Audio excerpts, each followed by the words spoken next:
Hey friends, welcome back to my channel. आज जो हम लोग पोएम करने वाले हैं वो है सिल्विया प्लाथ की poem daddy. It was a very famous poem और ये एक कन्फेशनल पोएम है जो कि 80 लाइन्स में लिखी हुई है। 16 स्टांजा है इसके अंदर और जिसमें कि क्विंटिन यूज़ किया गया है। ये एक 5 लाइनों की एक स्टांजा होती है, क्विंटिन ये यूज़ है।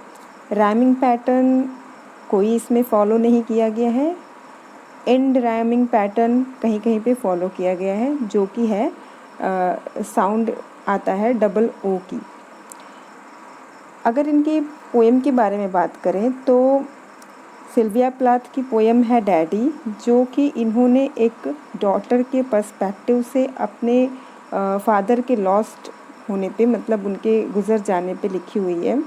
और सिल्विया प्लाथ की बैकग्राउंड को किसी और दिन हम करेंगे उनकी बायोग्राफी, लेकिन इतनी जानकारी इनके बारे में बता दूं कि ये एक पुलित्ज़र प्राइज़ भी जीत चुकी थी। तो बात करें डैडी की, इन्होंने इसे लिखा तो था 1962 में, मगर ये पब्लिश हुआ था इनके मर जाने के बाद 1965 में। और ये पूरी की पूरी पोएम डिनोट है इनकी फादर को, जो कि कन्फेशनल है, जिसमें इन्होंने अपनी फीलिंग्स को एक्सप्रेस किया है जो ये सोचा करती थी। ये थोड़ी सी साइकोलॉजिकली जूझ रही थी, तो इस वजह से इनकी पोएम में आपको कहीं कहीं पे ऐसी झलक दिखाई देगी। और शिफ्टिंग बहुत है इस पोएम में। इस पोएम की थीम की बात करें तो ये जो पोएम है इसमें लव, हेट्रेड यानी कि घृणा, loss of father, generation gap, misery, pain, ये एज अ थीम यूज़ किया गया है। और ये जो पोएम है इसमें इन्होंने रिग्रेट किया है और अपने फादर को बताया है कि किस तरीके से वो बिल्कुल भी इन्हें सपोर्ट नहीं करते थे, प्यार नहीं करते थे, और उन्होंने इनको फोर्स किया, इनको छोड़ दिया अपनी लाइफ में सफ़रिंग करने के लिए।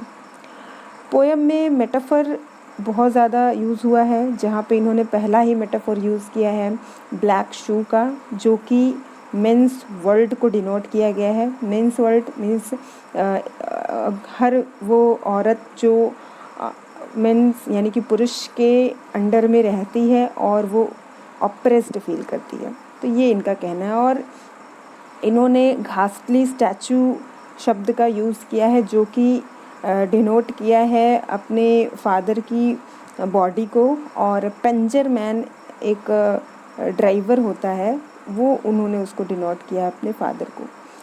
उसके बाद इन्होंने वैम्पायर भी बोला है। तो ये सारे शब्द जो ghastly statue, panzer man, vampire, black shoe, ये सब मेटाफर के रूप में इन्होंने यूज़ किया हुआ है डैडी में। पर्सोनिफिकेशन की बात करें तो एन इंजन, जो कि एन इंजन एक लाइन आती है जिसमें इन्होंने अपने फादर को एक इंजन के रूप में, एक ट्रेन के इंजन के रूप में दिखाया है और कहा है कि कैसे उनके फादर उनको कंसंट्रेशन कैंप तक पहुंचा चुके हैं, मतलब एज अ ज्यू ये जी रही हैं। उसके बाद इस पोएम में ओनोमोटोपोइया का बहुत अच्छा यूज़ है। ये एक ओनोमोटोपोइया क्या होता है, तो ये एक साउंड होता है, किसी भी चीज़ का साउंड, जैसे वाटर का है तो कलकल है। यहाँ पे इन्होंने छींक की साउंड यूज़ की है, आछू। आछू एक साउंड होती है जब कोई व्यक्ति छींकता है, तो ये ओनोमोटोपोइया है। और एक जो वर्ड भी इन्होंने यूज़ किया है वो भी यहाँ पे वही है। एंजाम्बमेंट है पोएम में। एंजाम्बमेंट मतलब एक लाइन ख़त्म नहीं हुई और दूसरी लाइन में पहुँच गई, वहाँ पे यूज़ हुआ है। जब पोएम हम लोग डिस्कस करेंगे तो ये चीज़ें देख लेंगे। इमेजरी यूज़ है, जैसा कि इन्होंने अपने पोएम में ब्लैक शू को भी दिखाया है मेंस वर्ल्ड के रूप में। तो किस तरीके से इमेज किया है कि ब्लैक शू यानी कि एकदम ऐसा काला घेरा जहाँ पे महिलाओं को ऑपरेशन में रहना पड़ता है पुरुषों के। उसके बाद आयरन आइज़ बोला है इन्होंने, bright blue, out of a sack, ये सारे इमेजरी यूज़ किए हैं। Out of a sack means बोरे से किसको निकाला जाता है। तो इन्होंने ऐसे इमेजरी यूज़ किया है। आर्यन आइज़ का मतलब है हिटलर, यहाँ पे भी उन्होंने यूज़ किया है। कॉन्सोनेंस का बहुत अच्छा यूज़ है पूरे पोयम में, सिमिली है और इस तरीके से पोयम पूरी एजोनेंस, कॉन्सोनेंस, इलिट्रेशन से भरी हुई है। तो ये सारी चीज़ें हम अपने एग्ज़ाम टाइम पे अगर याद रखेंगे तो उसे बहुत अच्छे से डिस्क्राइब कर पाएंगे। बात करते हैं पोयम की, तो चलते हैं गाइस अपने पोयम की तरफ और उसको डिस्कस करते हैं। You do not do any more black shoe, in which I have lived like a fool for 30 years, poor and white, barely daring to breath or आछू। तो यहाँ पे आछू ओनोमेटोपोइया है और यहाँ पे in which I have lived like the fool for 30 years, ये देखिए ये पूरी लाइन ख़त्म नहीं हुई है और हाफ दूसरी लाइन में पहुँच गई है, तो ये आपका एंजापमेंट है। अब बात करें पोयम की, तो यहाँ पे पोइट जो हैं वो ये कह रही हैं, जो स्पीकर हैं सिल्विया प्लाथ, वो ये कह रही हैं कि तुम्हें और नहीं रखना होगा मुझे तुम्हारे अंडर में, यानी कि ब्लैक शू को वो कह रही हैं, अपने फादर को डिनोट कर रही हैं, जहाँ पर मैं असहाय डरी सी रहती आई हूँ फॉर 30 ईयर्स, 30 सालों तक, और इतना डरती थी कि मैं सांस लेना तो दूर, छींकने से भी डरती थी, सांस लेने से भी डरती थी और छींकने से भी डरती थी। Daddy I have had to kill you, you died before I had time, marble heavy, a bag full of God, ghastly statue with one grey toy, big as a Frisco sea। उसके बाद next answer जो ये है, इसमें ये कह रही है कि डैडी मैंने ही तुम्हें मार दिया होता, लेकिन इतना समय नहीं था, मतलब मेरे पास इतना समय होता उसके पहले ही तुम मर गए। Marble heavy a bag full of God का मतलब है कि उन्होंने अपने फादर को एज अ गॉड डिनोट किया, क्योंकि वो कहीं पे भी जाती नहीं थी, तो उनका जो पूरा वर्ल्ड था, उसका जो गॉड थे, सब कुछ उनके फादर ही थे। तो उन्होंने कहा है कि तुम मेरे लिए फादर नहीं गॉड थे, और ऐसे तुम्हारी बॉडी ऐसी थी कि जो full of marble heavy, like full of marble, जैसे कि कोई बैग हो फुल ऑफ मार्बल, इतनी हैवी थी तुम्हारी बॉडी, और तुम्हारी बॉडी जो है इस एक घासली स्टैचू की तरह है, जिसकी एक टोय तो सैन फ्रांसिस्को में है, और यहाँ पे कह रही हैं I and a head in the freakish Atlantic where it pours bean green over blue in the water off beautiful Nauset I use to pray to recover you एक्ट डू। अब यहाँ पे कह रही हैं कि तुम्हारी जो टोय है वो सैन फ्रांसिस्को तक है, और तुम्हारा जो हेड है वो फ्रैंकिश अटलांटिक तक है, यानी कि टोटल मिलाकर तुम्हारी बॉडी ने पूरी अमेरिका को घेर रखा है, उसके ऊपर स्प्रेड है, और तुम्हारी जो छांव है, तुम्हारा जो शैडो है, वो पूरे अमेरिका को कवर कर रहा है, जिसमें कि मैं भी रहती हूँ। तो यहाँ पे ये लिखा नहीं है कि रहती हूँ, लेकिन वो कह रही हैं कि वो उसकी छांव में रह रही हैं, और कह रही हैं कि उस बीच में एक जगह आता है नॉसेट, जो कि इतना ब्यूटीफुल है, जहाँ में ऐसा पानी है वहाँ पे नॉसेट में, कि वहाँ पे जो बीन्स हैं वो ब्लू वाटर में बीन्स ग्रीन बड़ी खूबसूरत लग रहे हैं। तो कह रही है कि मैं तुम्हें रिकवर करने के लिए प्रे किया करती थी कि तुम ठीक हो जाओ। एक्ट डू एक जर्मन वर्ड है जिसका मतलब है ओ you. In the German tongue, in the Polish town, scraped flat by the roller of wars, but the name of the town is common by my Polak friend। अब यहाँ पे कह रही हैं कि जर्मन भाषा में पॉलिश टाउन में क्या हुआ था, वार्स हुआ था, और इस तरीके से हुआ था कि ये जो वार था ये बुलडोजर की तरह या रोलर की तरह इसने पूरा स्क्रैप्ड कर दिया था पूरी धरती को, वहाँ की ज़मीन को और वहाँ की चीज़ों को, सब कुछ एकदम बर्बाद कर दिया। But the name of the town is common, और जो कि कॉमन बात थी वहाँ पे, और वहाँ के टाउन का जो नाम था वो भी बहुत कॉमन था। मेरे पॉलिक फ्रेंड ने मुझे ऐसा बताया। says there are a dozen or two, so I never could tell where you put your foot, your root. I never could talk to you, the tongue stuck in my jaw.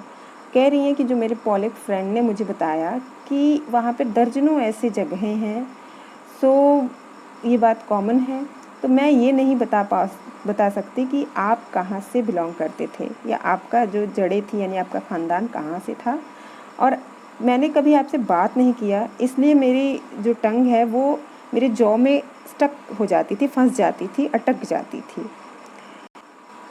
It stuck in a barbed wire snare. Ick. I could hardly speak. I thought every German was you and the language obscene. यहाँ पे कह रही हैं कि जो मेरी जो टंग है ऐसे स्टक हो जाती थी जैसे मेरे जबड़े में वायर लगा हो, और वो वायर कैसा, कांटों वाला वायर. इस तरीके से मेरे जबड़े में मेरी टंग फंसती थी और मेरे मुंह से सिर्फ इक की आवाज़ निकलती थी. ये इक वर्ड भी जर्मन वर्ड है जिसका मतलब होता है मैं, और ये एक ओनोमोटोपोइया है. आई कुड हार्डली स्पीक, कि मैं बहुत ही मुश्किल से बोल पाती थी, रेयरली बोल पाती थी, और मुझे लगता है कि सारे जर्मन जो हैं, जितने भी जर्मन लोग हैं, उनमें तुम्हारी छवि दिखती है, तुम ही लगते हो, कि लगता है तुम ही हो. एंड ये जर्मन जो लैंग्वेज है वो भी मुझे बड़ा ऑब्सीन और बड़ी डर्टी सी लगती है. An engine chuffing me off like a Jew to Dachau, Auschwitz, Belsen. I began to talk like a Jew. I think I may well be a Jew. और कह रही हैं कि जो इंजन है, इंजन क्या है, ये इन अपने फादर को एन इंजन के रूप में डिनोट कर रही हैं और कह रही हैं कि तुम तो उसी इंजन के जैसे हो जैसे डकाऊ, ऑस्ट्रिच और बेल्सन को जो इंजन लेके जाता था, जो ट्रेन या जो गाड़ी लेके जाती थी कंसंट्रेशन कैंप के पास या वहाँ, तो वैसे ही तुमने भी मुझे ऐसे ही जगह पर पहुँचा दिया है. मैं आज वैसी ही जगह पे हूँ, वैसे ही ऑपरेशन में जी रही हूँ जैसे ज्यूज़ लोग कंसंट्रेशन कैंप में जी रहे थे. और I begin to talk like a Jew, और मैं तो टॉक भी करने लगी हूँ, मैं तो बात भी ज्यूज़ जैसे ही करने लगी हूँ. I think I may well be a Jew, और शायद अच्छा ही होता कि मैं सोचती हूँ कि मैं ज्यू होती. The snows of the Tyrol, the clear beer of Vienna are not very pure or true. With my gypsy entrances and my weird luck and my tarot pack, I may be a bit of a Jew. यहाँ पे कह रही हैं कि मेरा जो टैरोल की snow है जो कि जर्मनी के बॉर्डर पे है, या जो वियना के बियर है, वो भी इतनी प्योर और ट्रू नहीं रही अब जैसे मेरी जिप्सी एंट्रेसेस का मतलब है यहाँ पे कि मेरे ख़ानदान के कुछ लोग जैसे मेरे दादी या मेरी नानी शायद जिप्सी रही होंगी.